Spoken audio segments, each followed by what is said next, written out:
What would happen if Garou were in Demon Slayer? Would Garou join the Demon Slayers or become part of Muzan's army? Look, Garou is extremely powerful and had several power upgrades until he became one of the most powerful monsters in the One Punch Man universe. However, comparing Cosmic Garou to the Demon Slayer universe makes the result pretty obvious. But could Garou in his base form fight against the demons? After all, what changes would Garou make in the Demon Slayer universe? Look, Garou has already fought against several heroes and monsters. More specifically, he kept standing, fighting several battles in a row against various heroes. Thanks to that, his body evolved through the fights and his obsession with his ideology, reaching cosmic levels.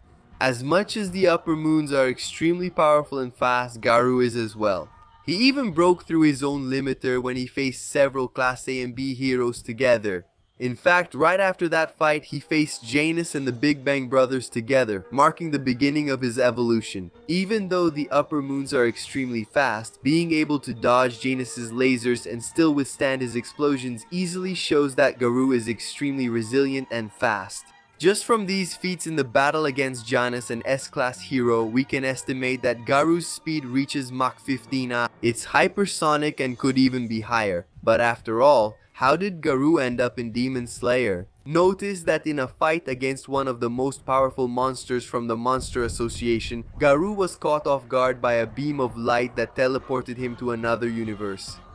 Or rather, to the universe of Demon Slayer. Garou finds himself in front of a giant Oni. It was the father spider demon who was fighting against Inosuke. Quickly, when attacked, Garou strikes back and destroys the Oni with his powerful martial arts blows. However, the Oni regenerates and keeps fighting against Garou. When Tomioka arrives, he decapitates the Oni and heads toward Tanjiro. However, a major deviation in the story of Demon Slayer happens here. After Tomioka saves Garou and Inosuke before heading to meet Tanjiro, he is interrupted by Garou who wants to fight Tomioka. But why would Garou do something like that? Well, you should know that Garou grew up seeing people idolize heroes and despise monsters. It bothered him because he saw that many times the heroes were arrogant and aggressive towards the weak, but also he doesn't have respect for or side with the monsters. He takes on the role of a monster out of ideology, not out of love for monsters. He believes that by becoming a monster, he can expose the hypocrisy of the heroes and bring balance to the world. So, believing he's somewhere else in the world and seeing Tomioka as a hero, he wouldn't let him leave without fighting first. Tomioka is caught off guard by Garou's overwhelming attacks, but since he's the powerful Hashira, Tomioka is strong as well. As he fights Garou, he realizes he can't afford to hold back. However, even fighting seriously, Tomioka hasn't reached his full potential yet, so he ends up losing the fight to Garou, someone who was completely unarmed. Inosuke is surprised and furious, but he remains still because he knows he doesn't stand a chance against Garou, who moves on. Because of the timing between Garou and Tomioka's fight, the Wata Hashira didn't arrive in time to save Tanjiro, causing the hunter to meet a tragic end at Rui's hands. However, when Shinobu arrives, she defeats the lower moon with no difficulty at all. And without Tomioka present, Shinobu and Karao rush to decapitate Nezuko, but they are soon stopped by Garou, who introduces himself as the hero hunter fighting against the two demon slayers.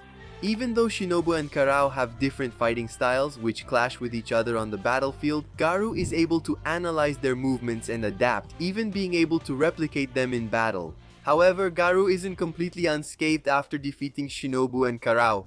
He was struck by Shinobu's sword which contains poison, so he starts to become disoriented. However, Nezuko, who recently awakened her Kikijutsu, uses it to save Garou, who, with no intention of fighting her, continues up the mountain defeating the various demon slayers he encounters along the way. And what about Nezuko? Well, she meets Inosuke and then Zenitsu, so when the Hashiras wake up, they take Nezuko to Buyashiki to discuss her current situation. Wanting to honor their friend who died in battle, Zenitsu and Inosuke decide to protect Nezuko with their lives and make sure she won't devour any humans. So the demon is left in the care of Zenitsu and Inosuke. When Shinobu and Giyu report about Garou, a powerful fighter, Buyashiki says he wants to have him as a member of the Demon Slayer Corps so that he can be a powerful ally in the fight against Muzan and his demons. Soon, Buyashiki gives the mission to track down Garou to Gyomei, the strongest Hashira. But wait, why didn't Garou kill the Hashiras?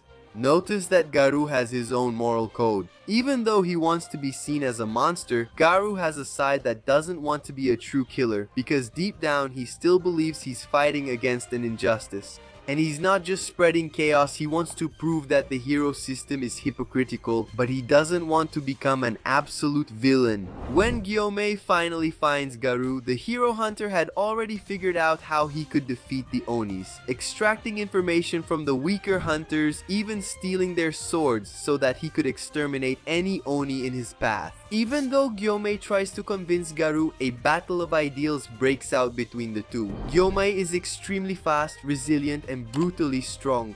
With his flail, he attacks Garou fiercely, who dodges and takes direct hits from the stone Hashira. However, he still gets up easily. Gyomei is surprised by Garou's insane resilience, as he is tougher than any Oni he has ever faced. The battle between the two is insane, but Garou gets the upper hand thanks to his extreme speed and his martial combat style, which hits Gyomei's pressure points with precision, knocking him out instantly. And remember, Garou evolves with every fight, becoming even faster, stronger, and developing new attack patterns and combat styles. When Muzan learns that there is a warrior fighting against the Hashiras and his demons, Muzan believes that all he needs to recruit Garou is a good offer. After all, if he becomes a demon, he will surely be as powerful as Akaza, Doma, or even Kokushibo. In the near future, without Tanjiro on the Mugen train, Akaza would not meet the boy with the Hanafuda earrings, which means Rengoku would survive. And on the other hand, Akaza would go after Garou on Muzan's orders. So, when Akaza meets Garou and makes his offer to the hero hunter, he refuses to join Muzan's army, fighting Akaza hand to hand. Without the use of his Nichirin, the battle between the two is legendary. Both as martial artists put on an incredible show. We can estimate that Akaza's speed is also hypersonic, around Mach 12, just a bit below Garou's speed. But as an Oni able to regenerate infinitely, Akaza would make the fight difficult for Garou, especially when fighting seriously. But all good things come to an end. When the sun starts to rise, Akaza needs to run away, but Garou throws his sword at the Oni and even makes sure not to let the Oni escape, holding him on the battlefield. Until the sun completely disintegrates him, Muzan becomes extremely furious, ordering all his upper moons to execute Garou. But notice that Garou, as a wanderer in the world of Demon Slayer, would end up traveling through different places and regions, exterminating several Onis, and even running into his upper moons. At this point, Garou would head to the entertainment district, seeing the flames, explosions, and destruction created by the insane battle between Tengen, Uzui, and Gyutaro. When Uzui is defeated without Tanjiro's help and only Nezuko, Inosuke, and Zenitsu are left on the battlefield, Garou arrives to even the fight. Notice that Garou is always seeking to evolve, always wanting to challenge himself, and this pursuit becomes almost an addiction. The more he fights, the more his predatory instinct grows. And the more he wants to keep fighting even when injured or exhausted, facing Gyutaro head-on. The hero hunter brutally defeats Gyutaro. Tomioka's style, the water-breathing technique, that's exactly what you heard. Remember that Garou, by analyzing his opponents, is able to replicate and imitate their fighting style. So with the water-breathing technique, Garou would finish off Gyutaro while the other hunters would defeat Daki. Garou is poisoned once again, this time by Gyutaro. However, before Nezuko can heal him again, with the real-time adaptation of his body, Gyutaro's poison starts to disappear almost instantly. With Tengen dead and the remaining hunters exhausted, Garou continues on his way, meeting with Duma's cult, something that would make him despise the very existence of demons, once again engaging in an epic battle against the Oni. The cryokinetic attacks of Upper Moon 2 and his ice walls were brutally destroyed by Garou's fierce attacks, which pierced through all of the Oni's offenses and defenses. As much as Garou outmatched Duma, the Oni was still able to regenerate his head. With the destruction of Duma's temple and a fierce battle between the two, sunlight began to shine in, forcing Duma to hide inside his ice cocoon. However, Garou wouldn't let him. But before Garou could brutally crush Duma, the doors to the Infinity Castle opened, taking both monsters to Muzan's domain. This time, it was Muzan who made an offer to Garou, but Garou refused with complete conviction. With no patience left, Muzan ordered his two strongest upper moons to kill Garou right there. Returning to his quarters, assuming his disguise as the adopted son in a wealthy family's mansion, Garou has insane endurance. Even after fighting Duma until sunrise, he still remains standing. Given his feats of fighting one battle after another without rest in One Punch Man, Garou would stand firm against Kokushibo's overwhelming attacks. And against Duma's powerful attacks, as the battle progresses, Garou starts to break past his limiter more and more and adapt to Kokushibo's moon-breathing style. In the end, Nakimi witnesses Muzan's two strongest upper moons being defeated by Garou. And as a bonus, Garou exterminates Nakimi, destroying the Infinity Castle. But now look, Upper Moons 4 and 5 weren't in the castle because they were at the Swordsmith village, which is destroyed without Tanjiro's presence, and the Hashiras Muichiro, Tokito, and Mitsuri are killed by the demons. After all, they wouldn't awaken their Slayer mark. Muzan, extremely disappointed with his upper moons but pleased with the annihilation of the Swordsmith village, heads to the Demon Slayer Corps to put an end to this war between humans and demons once and for all. Buyashiki, aware of this, gathers the Hashiras for rigorous training, awaiting Muzan and his remaining demons. Kagaya's crow searches everywhere for Garou. When he finally finds him and tries to recruit him for the Demon Slayer Corps, Garou would refuse the offer once again.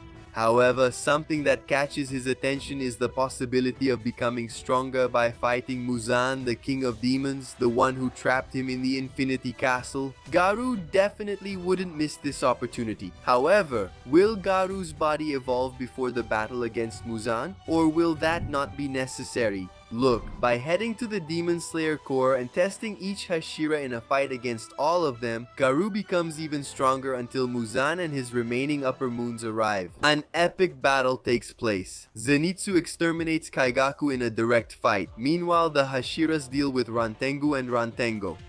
Garou is fighting directly against Muzan, pushing all his limits against the King of Demons. The battle is legendary, with Garou enduring Muzan's devastating blows as he destroys the entire battlefield.